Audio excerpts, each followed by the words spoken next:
in their writings, they openly talk about this. They don't deny that this is the goal they're seeking.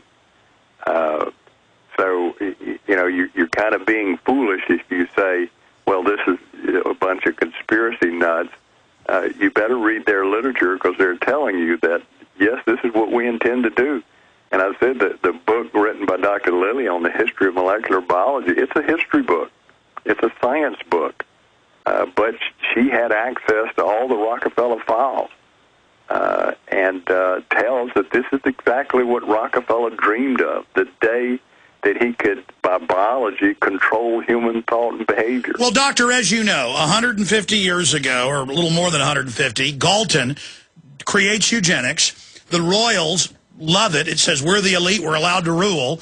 And by 1900, literally hundreds of white papers about drugging the water.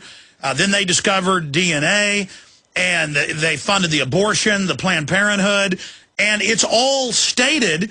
And so modern science was interwoven in the last 100 years, and medicine and chemistry, with eugenics. I mean, my dad went to UT, and he said every class he was in, they taught him, you're the elite because you're going to, be going to medical school, and you're the elite because you have the highest test scores, and, should we drug the water? Because these were young people. They were just testing to see if they'd buy into the club to then be promoted.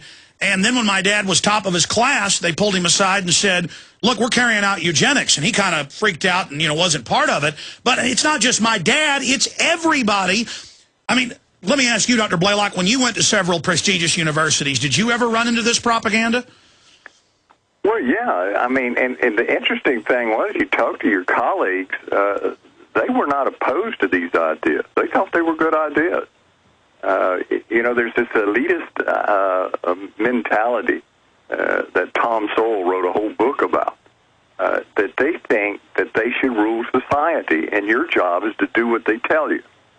That's visions of the anointed. Visions of the anointed, and that's, it all stems back to an ancient principle of Gnosticism. And Gnosticism basically says that there are certain people on earth who have tremendous wisdom, and they should rule the world. Well, that's what Plato said. Right. And so, Eric Voegelin's a very highly regarded philosopher, historian, has written extensively on how Gnosticism was the birth of Nazism, Soviet communism, and all these collectivist ideas, that a small group should make all the decisions. Well, this paper that's written on this lithium, that's exactly what he says. He said that this is a revolutionary prospect, and we're going to harness water to control the population, and that it's a democratic idea. In other words, we're the ones who rule the majority, and we don't really care whether you object or not. We're going to do it. Look at the health care bill. Most Americans in the polls were opposed to it. Well, the elitists in Washington said, we don't care. Yeah, it's a democracy. It's a democracy of the elitist control freaks, right? Not even their fake mass democracy. Right, it's an illusion. They present the collectivist utopian idea and say, here's the plan, now implement the plan. And then they create their polls to say, well, people want it in our mind, and so we're going to give it to them. Well, here's another example. They lie to us and say that our founders modeled us off of Greece. The founders criticized Greece, and it was only the elite families who were allowed to vote, 1 bucket white stones, 1 bucket red stones, and they would vote and say, oh, we disagree with Socrates, throw him off the cliff, or, make him drink poison. I mean, they killed so many of those people who they disagreed with, who were part of the elite. So it's an absolute dictatorship of the scientific elite, and then none of us have any rights. And our republic is the opposite of that. Yeah, I mean, if you look at the wording of this lithium argument they're making, they're saying, well, most people aren't smart enough to understand how important this is, therefore we'll just have to force it down their throat. Well, that's what they did with fluoride, and look at what we've discussed so far. Well, it's DNA toxic, it's caused hypothyroidism, it's increased fractures, infertility, several cancers increased in children dramatically, it's neurotoxic. Well, now you've created this destruction of the lives of millions of people, and yet they're still pushing the program. And they even have to admit that it doesn't prevent cavities at all. You know, I met with a group of dentists and gave a lecture on fluoride toxicity, and one of the dentists said, well, you know, we got to fluoridate the water because we take care of these poor kids in Jackson, Mississippi, and they all have rotten teeth that are crumbling. And I said, well, you've been fluoridating the water for 40 years. There shouldn't be any cavities. Yet you're telling me the same story that you sold this program to the United States more than 60 years ago, as if nothing's happened. Well, your fluoride obviously isn't working. They're all drinking fluoridated water. Their parents drank it. And yet you're still giving the same story that their teeth are rotting. And then we've got all the studies admitting it's calcifying in the joints. I mean, now you got young people getting arthritis. They admit it's attacking the brain, the eyes. And it's nothing to do with teeth, ladies and gentlemen. Zero. It makes you servile. And now they don't even deny it. They say, hey, we're going to put Prozac, we're going to put lithium in your water, and all the major medical institutes and the U.S. government are on record doing the studies and getting ready to propose it. Why do you think they're coming out in the open? Is it arrogance or a counter to you and I and many others exposing them? And have they miscalculated by coming out in the open now? Well, I think that they feel they're so close to winning the whole game that they're impatient. And they don't care if you know what they're going to do now. You know, for years they did it. You know, at my age, I remember the days when no one I would talk to had ever heard of CFR. No one knew anything about the Rockefellers. No one knew about the tax-free foundation's influence. You know, the vast majority of the public, that was something that was just a shrouded secret. Now it's all known. You can read extensively about it. So they have advanced this so far. They feel we're right on the precipice of taking over the whole thing, and nothing they can do about it. So we don't care if they know now. And so they're openly saying, yes, we want to control your minds. We want to make you where you can't have these emotions, where you no longer can independently think. We'll do the thinking for you. And if you don't want government health care, we're going to call you racist. And if you don't want us to put lithium in, we're going to call you a tinfoil hat. And we're going, but after all these denials that this was to dumb us down and control us, you now admit it. And they look at you straight-faced in these news articles and videos and say, we know best, and you just want to punch them. I mean, doesn't it make you angry just as a man? Oh, absolutely. I mean, it's infuriating because they're destroying the health of your children, and they expect you to just stand by helplessly and let them destroy your children. It's just like this vaccine program. There's no question that this massive vaccination of children is having a serious effect on their brain development. They expect you just to stand by and let them destroy your children. And they don't care whether you object or not. And, of course, that's infuriating. Doc, and this is what led the founders of this country to fight against England. Doc, this is why they formed a new country. Doc, we've only got one more segment with you. Can we keep you till 40 after so we have plenty of time to cover this? Sure. All right, God bless you. We'll be right back after this quick break with Dr. Russell Blaylock, BlaylockWellnessCenter.com.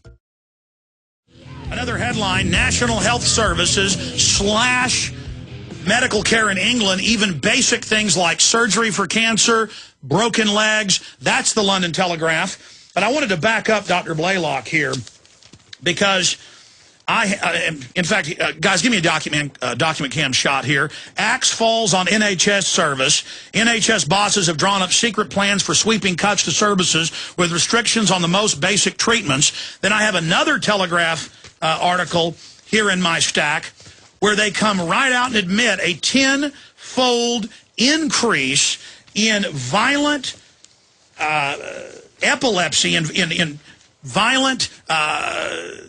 I'm speechless that they know these vaccines are causing this brain inflammation, and now it's happening, and people are having violent seizures. But we've had a victory. They're being forced to stop giving shots to under 5s. Dr. Blaylock, break it down.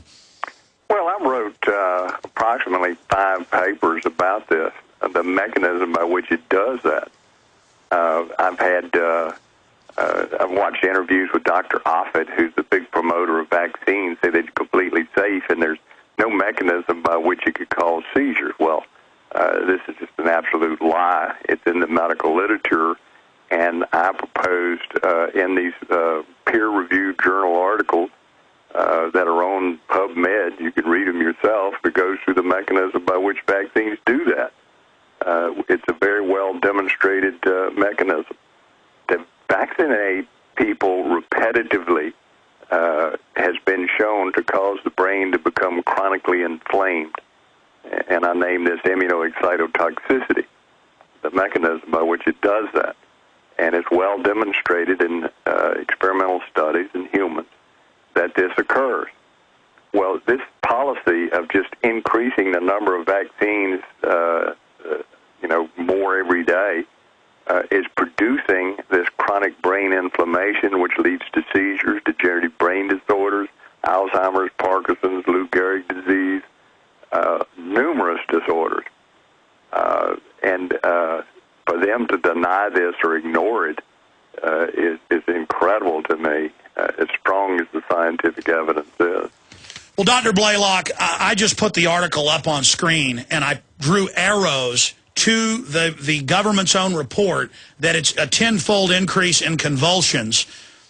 And I even, something I've never done on air before, I even wrote a cuss word under it. I said, bleeping, look at this. I mean, to look at children, not just my own, but everybody's children. I just love them. I want to protect them. They're innocent. They're good. That's a normal instinct. How can these globalists know it's causing cancer, know it's causing brain damage, know it's causing autism, know it's a IQ reducer, and when a child gets epilepsy, sometimes they get it for life from these shots, they admit, they are literally assaulting these people with a deadly weapon.